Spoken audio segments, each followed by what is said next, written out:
Ուրվականների հյուրանոց Ռիկի ու Մորցի ֆանատներ ստեղ եք։ Մայիսին թազա չէ, նոր։ Մայիսի վերջ նոր սեզոն դուրս է գալիս, բայց մինչև այդ նայելու բան կա։ Մեթ Ռոլերն ու Դեն Հարմոնը նոր մուլտսերիալ են սկսել։ Մի սեզոն կա արդեն ու ինձ այնքան է դուր եկել, որ 10 սերիան միանգամից նայել եմ։ Ինչեր է հյուրանոցի անունը։ Անդերվիլը հյուրանոց է, որը աշխատացնում է Քեթրինը։ Քեթրինը երիտասարդ կին է, ամուսին չունի, բաժանված է, ունի 2 երեխա։ Իրանց հետ ապրում է նաև այդ երեխեքի քեռին, ով մի տարի առաջ է մեռել։ Ավել ճիշտ քերու հոգին, էլի։ Մի հատ ձեմն ով լրվել է փոքր երեխու մարմնում ու չի կարող դուրս գա, Աբադոն։ Ու սաղ են մարդկանց հոգիները, ովքեր վերջի 10,000 տարում այդ հյուրանոցի տարածքում մեռել են։ Արդեն գրավիչ է, չէ՞։ Դրան գումարում եք նաև 18+ հումոր, սարկազմ, գրոտեսկ, հոգեբանական ու փիլիսոփայական բարդ թեմաներ։ Մի խոսքով ինչ շատ է դուր եկել, եթե սիրում եք այս բաներ, նայեք, եթե չեք սիրում, նայեք, որ սիրեք։ Ինչ այլոց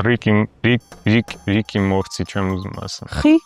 Ռուսերեն է որովհետև։ Ռիկ։ Ես կամ հայերենով եմ ասում, կամ օրիգինալով, ռուսերենում։ Բայց քո լեզուն այնքան ճկուն է, որ դու կարաս քո լեզվին ադա։ Ճկուն է ու բարբարոս։ Վերցրել եմ Ռիկ ու Մորցի սերիաներից մեկը, ու մի հատ YouTube-ի վիդեո եմ պատրաստում, որտեղ համ այդ մի սերիան եմ խորը վերլուծության ենթարկելու, որովհետև այդ սերիան ինքը իրանով շեդևր է։ Չեմ ասում, որ սերիայի մասն է խոսքս, բայց Ռիկ ու Մորցի նայողները ինձ թվում է կարան գուշակեն։ Համ էլ դրա հիման վրա բացատրելու եմ կյանքը, կինոն,